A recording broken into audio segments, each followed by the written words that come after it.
Hello there and welcome to our latest property market update. I'm here with my lovely colleague Phil Jackson. Hello Phil Jackson.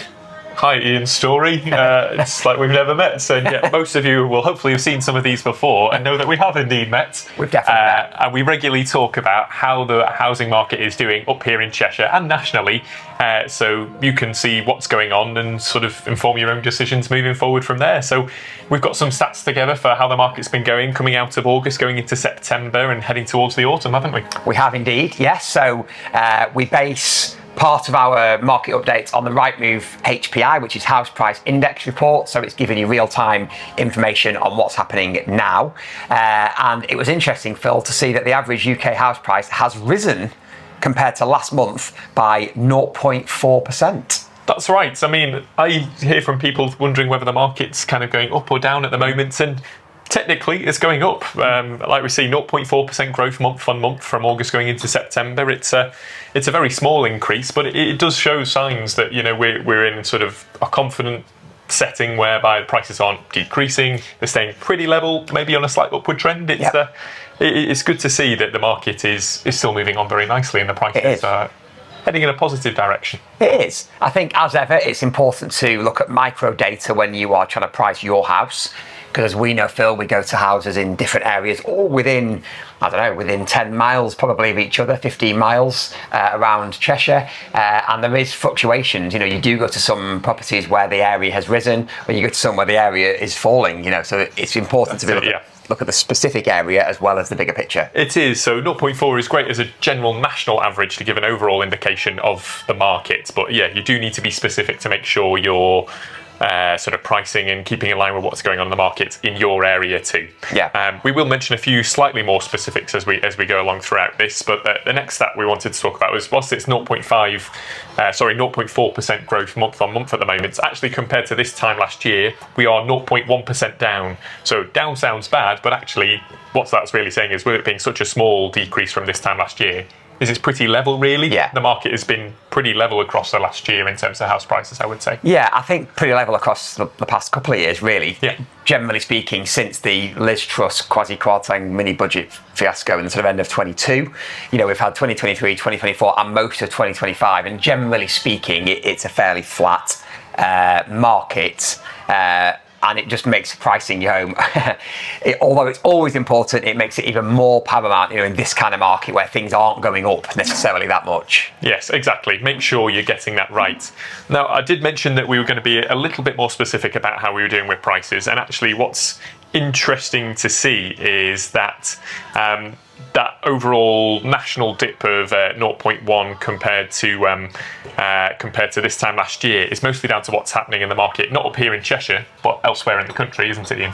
Yeah, so London and the South East is struggling more compared to the regions, as it were.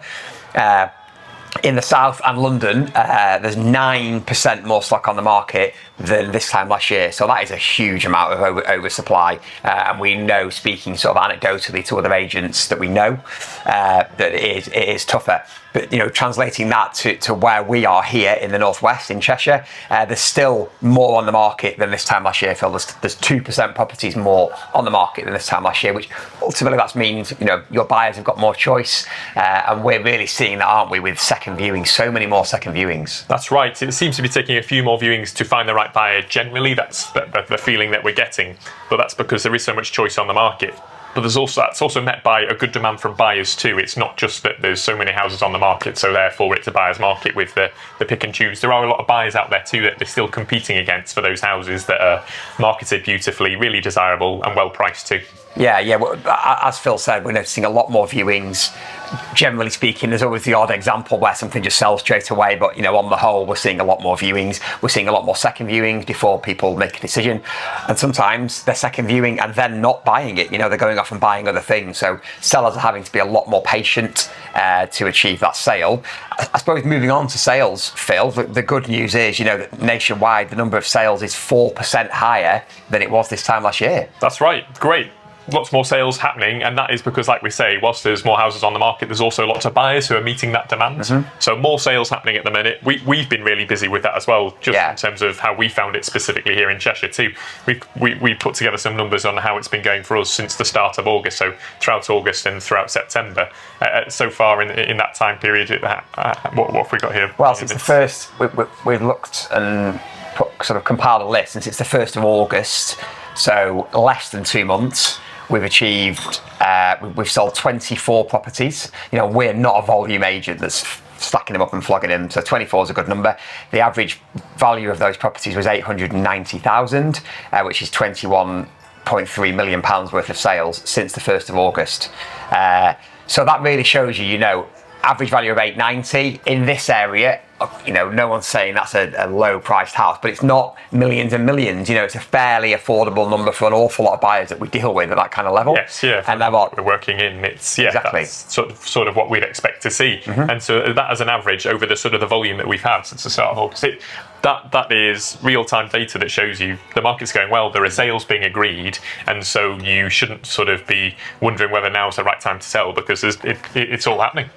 It's all happening. So if you're on the market currently with another estate agent and you're being told the market's quiet, it isn't.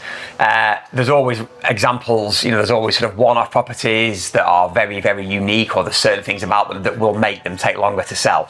There's always been that in the market, but ultimately, if it's priced right and marketed well, then there are definitely buyers out there. We mentioned 4% higher than this time last year in terms of the amount of sales. Actually, that's a national picture, Phil. It's 5% outside of the southeast. So exactly, we mentioned the market was slower going on in the southeast at the minute and around London. Yeah, looking more specifically, without that, it's 5% increase. Very positive numbers to see that those amount of sales going through. I know it's keeping us busy, and hopefully if you're thinking of a move anytime soon, that can be you as part of that additional increase in sales as well. Yeah, exactly. So mortgages, we deal with a lot of properties, particularly at the higher end, where there isn't a mortgage involved. There's more cash at the higher end, but equally, as you can see, the average price we sold at was 900,000.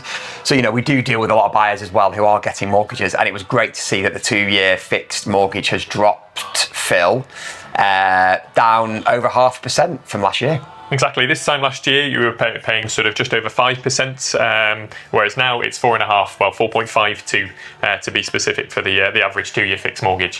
Fantastic. Great affordability for buyers, and that's probably also why we're seeing this increase in sales volumes, because the affordability is there. People have been waiting out the slightly more patient markets over these last couple of years, and the mortgage rates are heading in the right way, and so buyers can afford to buy houses at the moment. Yeah, great. And it also trickles through the whole market. So it's all very well looking to sell a house that's maybe 1.5 million, but of course you need buyers below that to progress, to start the chain off and move things upwards. So the mortgage data, whatever the value of your home, generally speaking, is important information for you to know. Exactly. Just to kind of make that down to month on month, what that means for the average buyer who's got a 20% deposit and based on a 30-year term for their mortgage, that's around £100 a month that they're saving compared to this time last year, which is huge amounts of money. Yeah.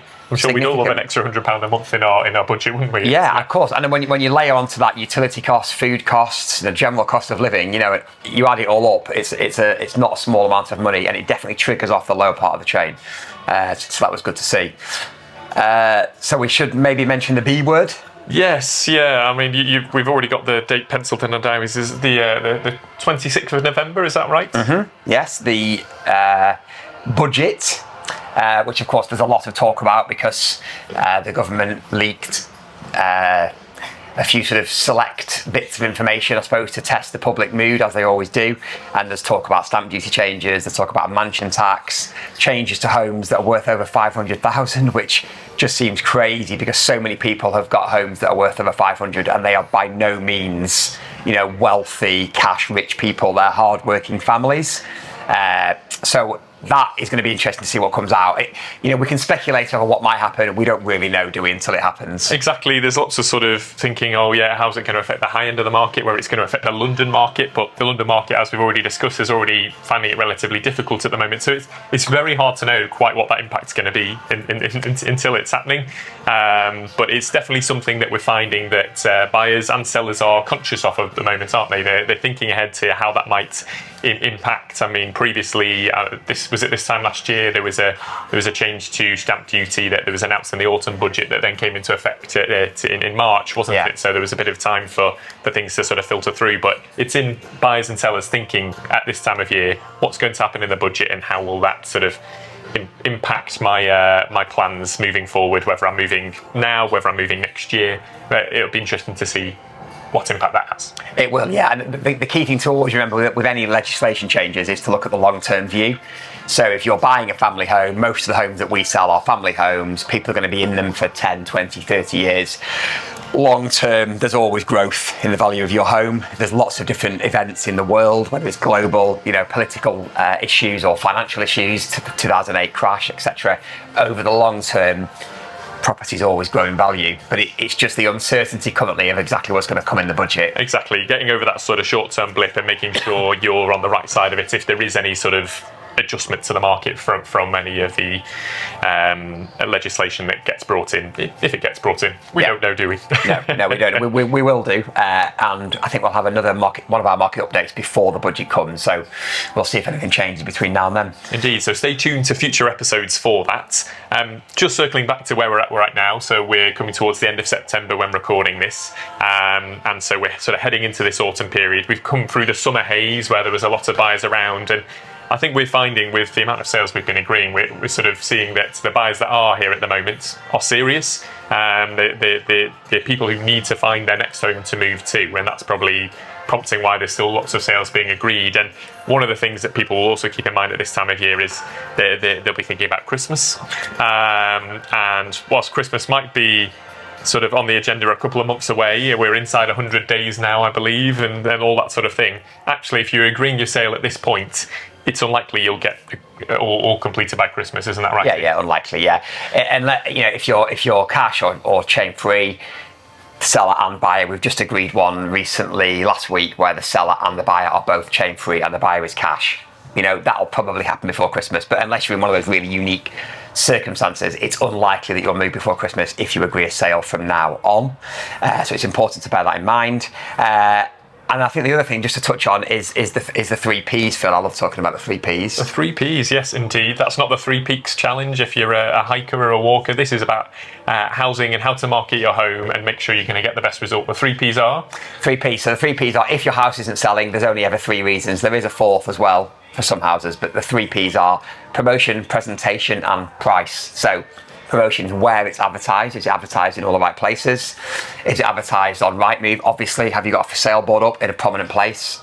Is your agent doing lots on social media to push it out to a wider audience, to people who might not have thought of it? Is it on their website displayed well? Is it being pushed out to buyers on a database and matched to people who might not have asked to view it? The second P is presentation. So what does it look like? Has your agent helped you to style the rooms? Does it look as good as it possibly could look? Is your agent coming back to refresh photographs if there's now leaves on the trees or not leaves on the trees, etc.? Is there a presenter-led video to show it off as best as possible? And the third P is price.